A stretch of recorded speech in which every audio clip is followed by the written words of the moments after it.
Bom, pessoal, vamos lá então para o nosso segundo vídeo da terceira aula, nossa educação escolar pública e democrática no contexto atual, um desafio fundamental. A aula também é retirada do mesmo material do livro que a gente vem usando, tá? Como vocês podem ver, a gente está usando bastante esse material. Bom, a gente vai falar hoje a respeito de alguns pontos relacionados à educação, como por exemplo, revolução tecnológica, globalização e neoliberalismo. Como é que a educação ficou no meio de desse tanto de coisa que foi acontecendo aí, desse tanto de etapas que foram passando aí na nossa vida. Globalização, revolução tecnológica, neoliberalismo, o que aconteceu? Bom, primeiramente, educar, né, e usar da tecnologia, usar da globalização, dessa quantidade de informação, ela vai além do uso do computador e das antenas de TVs em sala de aula. Então, hoje, a gente pode sim ter um recurso, por exemplo, de um ensino à distância, a gente pode ter um recurso de uso de computadores, de antenas de TV em escola, mas será que tudo isso está sendo usado de forma correta, no sentido de proporcionar qualidade de ensino para os alunos? Então, é isso que a gente vai pensar. Não me adianta ter vários materiais, ter várias fontes de transmitir informação, se eu não consigo passar isso e fazer com que meu aluno aprenda e que o aprendizado dele seja algo aí concreto, algo válido, tá? Então, além dos equipamentos eletrônicos, uma preocupação com a propagação dos multimeios didáticos, tá? O que é esses multimeios didáticos? Vários meios que a gente tem hoje de usar da aprendizagem. Então, hoje alguém que, por exemplo, está do outro lado do mundo, ele pode ter acesso a uma aula via internet. Mas a grande preocupação é, está sendo passado um ensino de qualidade? Porque meio para passar a gente tem, né? A gente tem aí um computador, tem uma internet, tem TV a cabo, a gente pode gravar um programa aí que acha interessante levar para os nossos alunos. Mas será que eu estou atingindo o meu público-alvo? É isso que a gente deve se perguntar. A nova sociedade, ela está marcada pela técnica, informação e conhecimento. Então, hoje a gente tem aí muitos ensinos voltados para a parte técnica, né, para o fazer mesmo. A gama de informação, a quantidade de informação que a gente recebe durante um curso superior, tá, na intenção de se produzir conhecimento. Isso desde pequeno também, não só no curso superior, né, desde pequenininho. Lá na educação infantil a gente já começa a receber essa quantidade de informação, se não antes, até em casa mesmo, né? Numa forma de trabalho e de produção atuais, não há lugar para um profissional desqualificado, tá? Desqualificado, gente, de caso relacionado aqui ao que o autor coloca, de acordo com o autor, quer dizer hoje excluído. Então, o que faz um profissional hoje se tornar desqualificado e, consequentemente, excluído desse mercado de trabalho, tá? Não saber passar ou executar o que aprendeu. Muitas pessoas, elas não sabem passar e não sabem executar. De acordo com até algumas correntes da psicologia, saber está relacionado com o fato de saber passar e saber fazer. Então, dependendo do ponto de vista teórico que você considerar na psicologia, por exemplo, eu não posso dizer que o indivíduo aprendeu se ele não sabe passar ou não sabe executar o que lhe foi proposto. Tá? Um exemplo bem claro que eu uso sempre em sala de aula, imagina. Por algum motivo, alguém passa mal, eu sei dirigir, eu tenho habilitação e eu preciso levar essa pessoa até um hospital. Só que na hora que essa pessoa passa mal, talvez por algum motivo eu não consiga levar essa pessoa. Eu tenho carro, em perfeitas condições de uso, tenho a minha habilitação, mas para aquela situação não valeu de nada. Então eu não consegui instruir uma pessoa para dirigir, para levar essa pessoa para o hospital, e não consegui também levar essa pessoa para o hospital de carro. Então, para aquela situação, a gente pode dizer até que o aprendizado do indivíduo não valeu, porque ele não conseguiu produzir ali o que a gente esperava dele, né? Que era pressão no seu corpo, que era salvar uma vida. Então, até a gente vai encontrar então até alguns autores que argumentam dentro da psicologia que se você não sabe passar, não sabe dizer como você fez, ou se você não sabe fazer, então você não aprendeu. Né? Para vocês terem ideia aí do que quer dizer esse aprendizagem mesmo. Segundo critério, dificuldade permanente em aprender. A gente tem indivíduos, e isso provavelmente você vai ver aí em algumas disciplinas, psicologia do desenvolvimento, a gente vê muito, a parte da psicopedagogia, tá? A gente encontra esses temas, esses assuntos relacionados às dificuldades de aprendizagem. Então, a gente tem hoje, sim, crianças e adultos que têm uma dificuldade de aprender. Eu estou dizendo uma dificuldade, eu não estou dizendo que as pessoas não aprendam. Elas aprendem sim. Basta que a gente faça aí um arranjo, uma melhoria, talvez, no estilo de vida dessa pessoa que proporcione a ela aprender, uma modificação de comportamento mesmo. Essa pessoa, ela aprende, tá? Em determinadas condições. Cabe a nós, profissionais aí da educação, trabalhando com aprendizagem, a gente verificar qual a condição que a pessoa precisa para executar esse comportamento dela de forma satisfatória, tá? Então, muito cuidado com essa questãozinha. Existe dificuldade de aprendizagem? Existe, tá? Mas elas não são, a maioria delas, não são permanentes. O indivíduo ele consegue aprender sim, dependendo da situação, dependendo do ambiente dele que ele está inserido. A prova que a gente tem disso é um ensino especial. Muitas crianças aprendem, né, mesmo com a limitação. Talvez aprende num ritmo diferenciado, mas ela consegue aprender. Falta de iniciativa. A gente considera também a falta de iniciativa um profissional como desqualificado. Então, muitas pessoas não aprenderam a ter iniciativa ao longo de sua vida até então. Né? Então, a falta de iniciativa ela é vista, sim, como um ponto negativo dentro do processo aí de qualificação no meio de trabalho. Falta de autonomia também, né? Desempenhar as coisas, desempenhar suas funções, seus comportamentos por si próprio. Então, assim, tem gente que não aprendeu também a ser autônomo, né? Tem uma dependência do outro muito grande. E isso também não é bom visto e é classificado também, de acordo com o autor, como um profissional desqualificado. A gente tem também uma preocupação com a formação, capacitação e requalificação de uma mão de obra e, consequentemente, de consumidores exigentes e qualificados. Então, eu posso formar essa mão de obra, capacitar essa mão de obra e requalificar.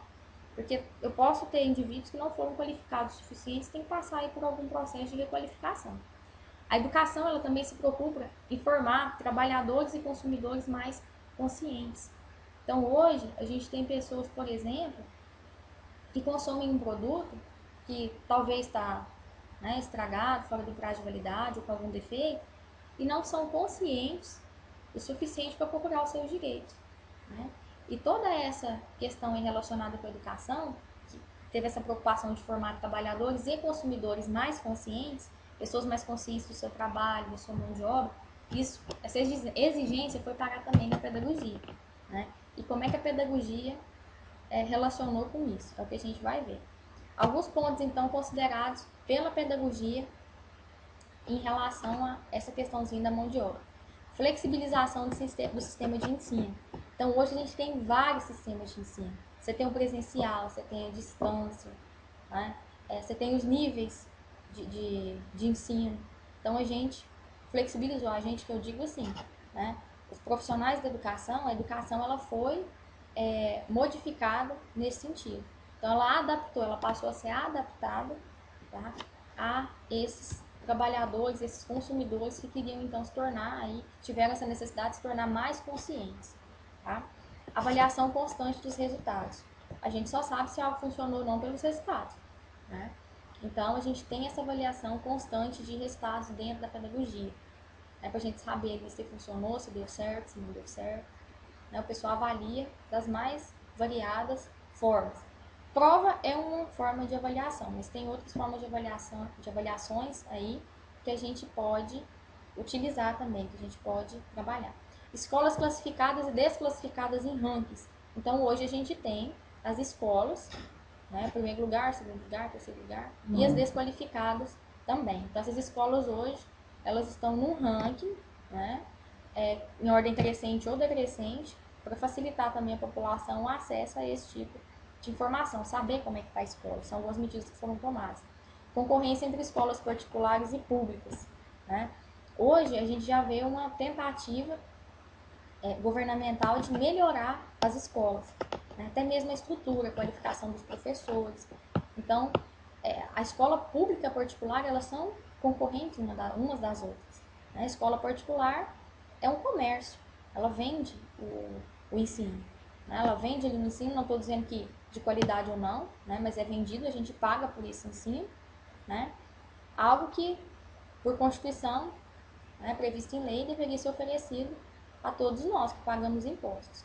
Então, a gente tem essa concorrência entre escola particular e pública, né? E a escola pública, o ensino público, ele vem tentando aí se destacar também. A gente tem exemplos aí inúmeros na sua cidade, você deve ter, né, em outras cidades, de escolas públicas que têm notas muito altas e notas talvez até melhores que as escolas particulares, tá? Então, são alguns pontos aí que foram considerados pela pedagogia. Importar-se com a gestão da escola. Então, hoje o pessoal importa assim, com a gestão administrativa, pedagógica das escolas. O pessoal está pensando um pouco mais diferente em relação a isso, né? Escola não é uma simples escola mais, eu tenho que me preocupar então com a gestão, como é que eu vou lidar com essa gestão, como é que eu vou treinar esses professores, né? Se eu vou usar a educação à distância ou não, se eu vou fornecer aí meio de transporte, se eu vou diminuir a carga horária para que eles possam se aperfeiçoar ou não. Programas de incentivo fiscal às empresas relacionadas à educação. Hoje já tem empresa que abate, né, no imposto de renda dela se ela pagar em forma de bolsa, né, porque ela utiliza por forma de bolsa, parte da mensalidade do aluno, por exemplo, né, no curso superior. Então ela paga aí 30%, 50%. Né? Então, relacionado com a parte da educação, se ela investe na educação, ela tem um incentivo fiscal para fazer isso. Tá? Então, aí, observa bem que a gente já está passando do sistema educacional para o sistema financeiro também, outro sistema influenciando, como está no outro vídeo, que eu tinha dado exemplo para vocês. Bom, algumas limitações que a educação ela lida até hoje. A educação, muitas vezes, ela é tratada como mercado, como comércio, né? Como eu dei o exemplo na questão ali das escolas particulares.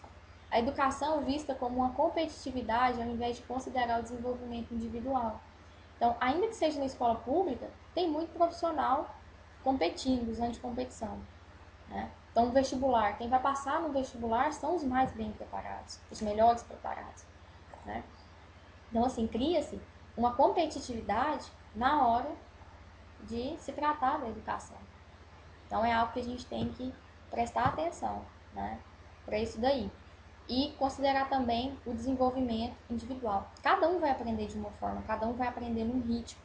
Então, criar formas de competição seria talvez até desumano fazer isso, porque cada um tem um ritmo de aprender, cada um aprende de uma forma, cada um tem uma necessidade. Para cada um, o ensino deveria ser adaptado. E aí eu começo a concorrer. Isso pode causar sérios prejuízos e uma limitação hoje que a gente, infelizmente, encontra na educação. Educação de qualidade, então, na sociedade contemporânea. A educação ela não deve ser tratada como uma simples criadora de mão de obra, porque o sujeito não será apenas um trabalhador. Então, hoje, você, pedagogo, está se formando não única e exclusivamente para se tornar um pedagogo. Você não vai ser só uma mão de obra, tá? Você vai ser um agente transformador na sociedade que você vive. Eu me formei em psicologia não para ser simplesmente um psicólogo. O médico não para ser simplesmente um médico. Um mero trabalhador, vamos dizer assim. Né? Mais um para juntar ali no grupo da mão de obra. Não só por isso. O conhecimento que a gente tem, que a gente pega aí na faculdade, que a gente adquire na faculdade, a gente pode usar esse conhecimento para modificar até o meio que a gente vive. Então, não único exclusivamente a mão de obra. Ele será um indivíduo social e cultural que viverá em meio a outros e deverá saber agir de acordo com o que lhe é solicitado. A educação ela não é um produto comercializado, ela é um direito previsto em lei. Tá? Então, o pedagogo, eu formei só para ensinar, eu vou ensinar. Não, não é só ensinar. É um indivíduo social e cultural que viverá em meio aos outros, que deverá saber agir de acordo com o que lhe é solicitado. Então, eu vou ensinar, eu vou alfabetizar crianças de 5 a 7 anos, do mesmo jeito que eu vou alfabetizar pessoas a partir de 30, não é? Por exemplo. O ensino ali, do ensino fundamental que a gente tem hoje, é o ensino médio, que a gente tem aí os meninos de 15, 16 anos, vai ser da mesma forma, eu vou usar a mesma metodologia que para o pessoal, por exemplo, o EJA, né, de jovens e adultos, né, a gente tem que considerar. Será que eu vou trabalhar da mesma forma com alunos que eu tenho que trabalham um dia inteiro e que à noite vão para a faculdade, do que alunos de um curso integral que ficam por conta só de estudar? A metodologia vai ser a mesma? Né? Não deveria ser. Então, quando a gente forma, a gente não forma só para reproduzir conhecimento técnico, vamos dizer assim, teórico. Tá? A gente vai além. Todos nós, não só os profissionais de educação. É o indivíduo social e cultural, então, não se esqueçam disso. Tá? Que ele vai ter que saber agir de acordo com o que lhe é solicitado. Ainda no nosso material, eu gosto de colocar a página, gente, porque Você pode ir lá, né, verificar caso você ache interessante, e não são palavras minhas que eu coloco tudo que está ali no material. Então, na página 117, o autor coloca: a escola não é fábrica, mas formação humana. Então, vai muito além, não é fábrica de mão de obra. Ela está formando seres humanos, tá? Ela não pode ignorar o contexto político e econômico. No entanto, ela não pode estar subordinada ao modelo econômico e ao serviço dele. Então, a gente vive numa sociedade capitalista? Vivemos sim, tá? Não podemos ignorar. Mas nem por isso, tudo que a gente for fazer, a gente vai fazer em função dela. Então, não é dessa forma, não é por aí que funciona, tá? De acordo com o Frigoto, que é um autor também que a gente está estudando, em 1995, enquanto se tem uma parcela da população enriquecendo, outra passa fome, não tem moradia e são analfabetos.